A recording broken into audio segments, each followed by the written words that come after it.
Hi everyone, welcome back to my channel. I hope you're all doing well. In today's video, I have a lot of reading journal updates to share with you. The first spread I'm making is for a manga I read called Sparks. The reason I read is because I saw that it's going to be translated officially in English, but when I was looking into it, I saw that one of my favorite scan teams has already translated it, so I thought I would just go ahead and read it. It's such an interesting and unique BL because the theme of it is girl BL. That's like what the prompt was. Oh, also the mangaka that wrote it is the same author as Classmates, which I haven't read that series, but I did watch the animation last year, if you remember, and I really liked it, so I'm sure I would like the series. But anyway, as I was saying, in the author's note, she was saying how like the premise of this was a girl BL, and this was her interpretation of it.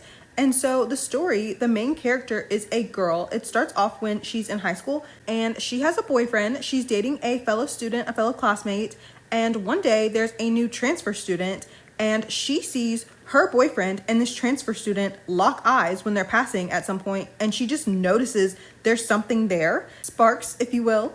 And next thing she knows, her boyfriend is beating up this new transfer student literally every day. Everyone is like, literally, what's wrong with him? But she has this almost like strange like detachment from it. Like she's almost kind of like curious about it. Like, of course she wants him to stop, but I think she's more curious than anything. Like, why is he so obsessed with this new transfer student? Like, why is he being so mean to him? And then one day her boyfriend gets kicked out of school because he's fighting like this, beating people up.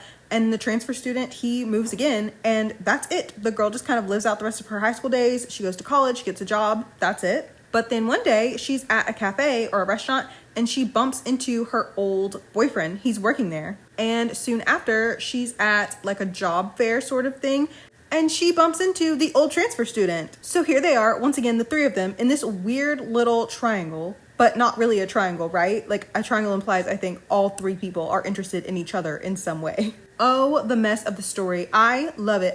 It made me think that I don't really read like messy stories ever. Like I really enjoy reading stories where it's just kind of like, yeah, these two people are going to be together by the end of it. Like that's it. I don't like a whole lot of drama, but oh my God.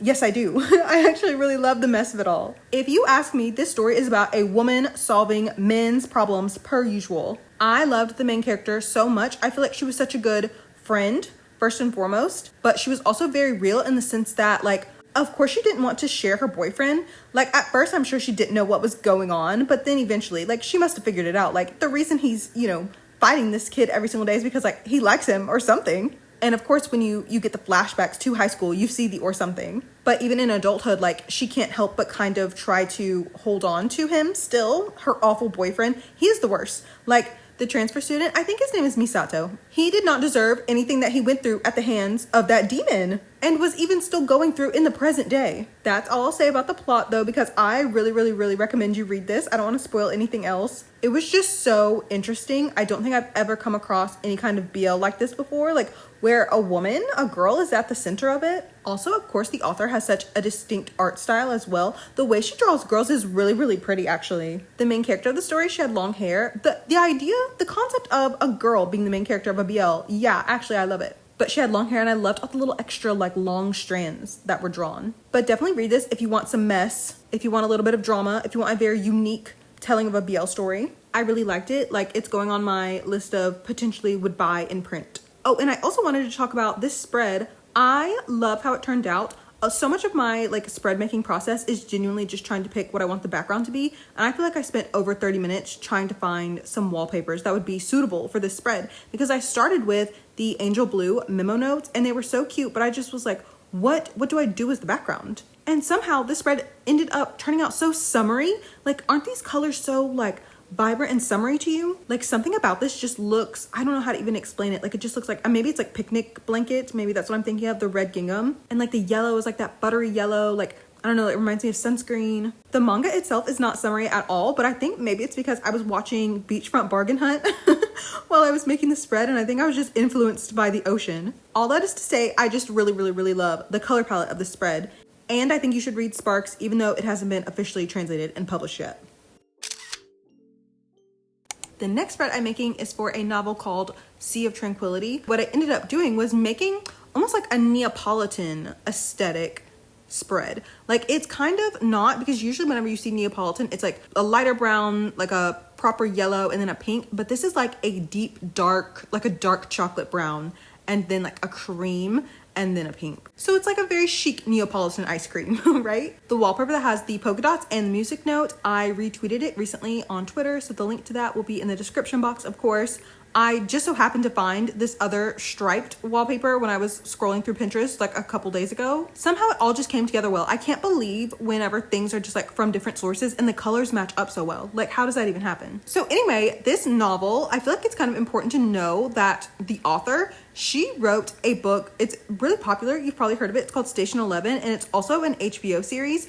I did not know like what it was about. I've never read it. I've never watched the show, but I actually think it's important to know that the author, that she wrote that, and specifically that it's a post-apocalyptic book slash show about society after a pandemic. The reason that's important is because of the characters in this novel. So it's a time travel story, which I love. If you know me, I love time travel, love link click. And the story is told in parts actually. So the first part starts off with a man who's been exiled kind of, and he's a colonizer. He is one of the people coming from Britain to colonize the western front, I guess, of Canada. And then the second part is about a woman, and she is in January of 2020. And then the third part is about a woman who's an author who just so happened to write a book about a pandemic. And she lives far into the future, like the 2100s maybe, like far into the future. And then the fourth part is about a man who lives even farther into the future. Like, we have colonized the moon in the future. And all their stories end up blending together. They're all kind of connected because there's this anomaly that happens to all of them that suggests time travel, because it is time travel. I listened to this on audiobook, so I feel like it was maybe like 5 hours, definitely under 6 hours long. And there are a bunch of different narrators for the different characters, so I really liked that. It was a very nice listening experience. It was interesting the entire way. Like, not once was I bored. And at first when I finished it, I was kind of like, that was sort of about nothing. But then I was thinking maybe the author is using like time travel and pandemics as a way to talk about like how pandemics can make us feel outside of time. Like, we are currently in an ongoing pandemic, even though people treat the situation as if that's not what's happening. It is indeed, unfortunately, still ongoing. I used to follow this girl on social media actually, and she's an epidemiologist, and she was saying how like it's actually stranger that like in the past, whatever, like 70 years, whatever it was, that there has been no sort of like widespread plague. Like, that's not the norm actually. And isn't that like so strange that something so terrible can like unite us throughout time? Yeah, I don't know if that's what the author intended, but those were my thoughts. Also, one of the parts of the anomaly is the fact that there's music playing, a violin specifically playing. And I was like, I'm so happy there are so many music note themed things lately, because they're actually so relevant to so many different stories. Like, I was thinking that whenever I made my recent Hunger Games spreads for the Ballad of Songbirds and Snakes movie, and then also the Sunrise on the Reaping. Like, I'm so happy that I have all this music note themed stuff. Oh, also I was curious about why is this named Sea of Tranquility? Obviously like the moon, you know? But I was wondering if that's because like time itself isn't necessarily like linear. Isn't it in the Raven cycle, those books where they talk about like time being like a lake or something like that? Like the idea of like dropping a stone into a pond and the reverberations, like that's how we experience time, not linearly. I don't know. Lots of thoughts. I would be curious if anyone else has read this. What did you think about it? And also, if you're looking for any type of science fiction novel or like a time travel story, I thought this one was pretty good.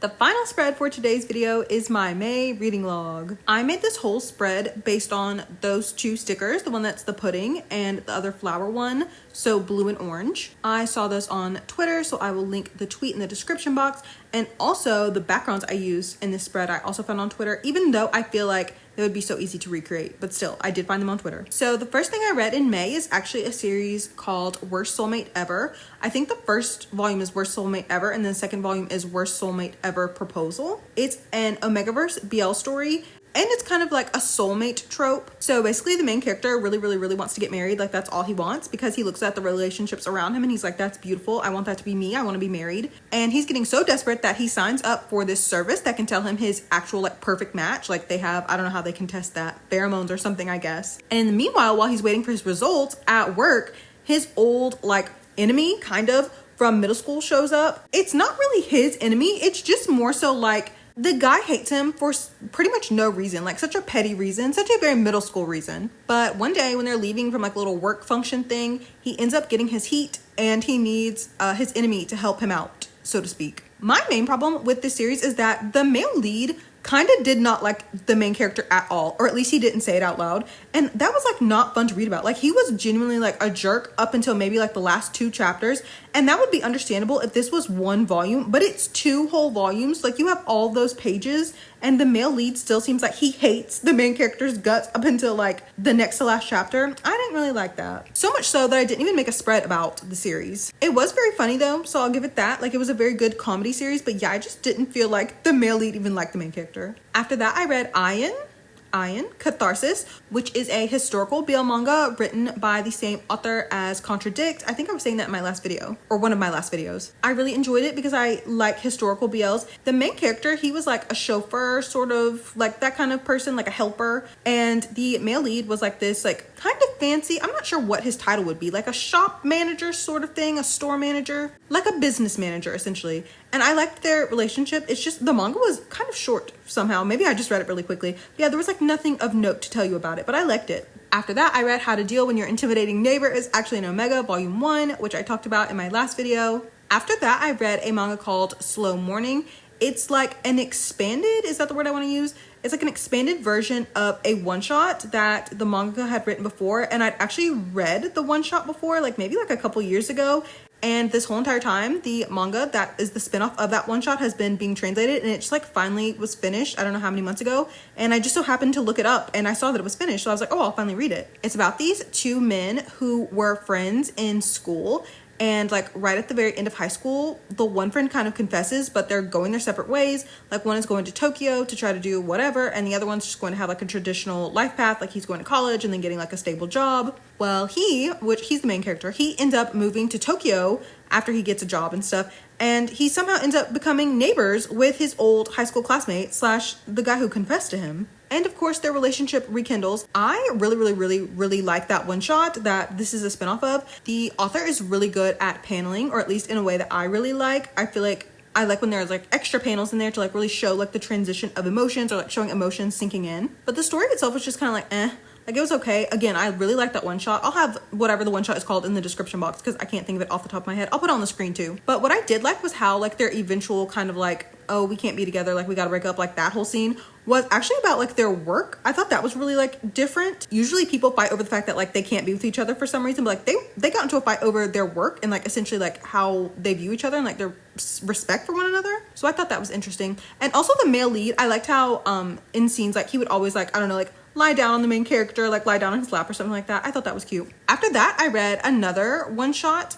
It was called Ghost, and it's by the same author as Go For It, Nakamura. Is that what it's called? I've never read that. I don't want to read it because now I want to watch the anime whenever it comes out. But you know, like that mangaka, like her style is like very like cute. And so this short story was kind of dark. I should have read it at Halloween time. It was kind of like The Telltale Heart by Edgar Allan Poe. The story starts off with the main character burying someone's body. So after that, I read Sparks, which I just talked about. Love it. After that, I read Sea of Tranquility, which I also just talked about. And then the last thing I read for the month of May was a BL manga called The Little Bird Sleeps by the Sea. And it took me so long to finish this manga that my copy of it returned to the library. I was reading it from Hoopla and it returned to the library because it took me more than 21 days to finish this manga. I thought it was going to be so perfect for this time of year. Like I love a BL by the sea, but it just, I don't know, something about it was boring to me. And the male lead was like incredibly melodramatic. The main character is a man who's like lost his whole entire family, his sister, his mom, and his dad. And so he's now tasked with taking care of his nephew,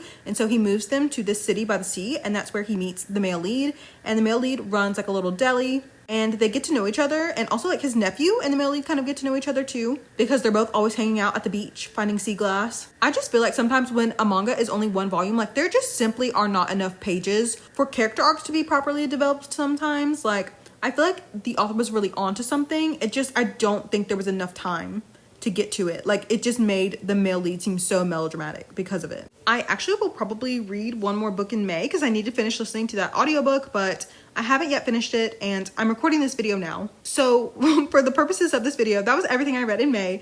And now that these spreads are finished, we can go put them into my digital journals. How is everyone this week? I feel like I haven't recorded a video in a long time. That's not true. I skipped last week, but you wouldn't know it. How would anyone know unless I told you right now?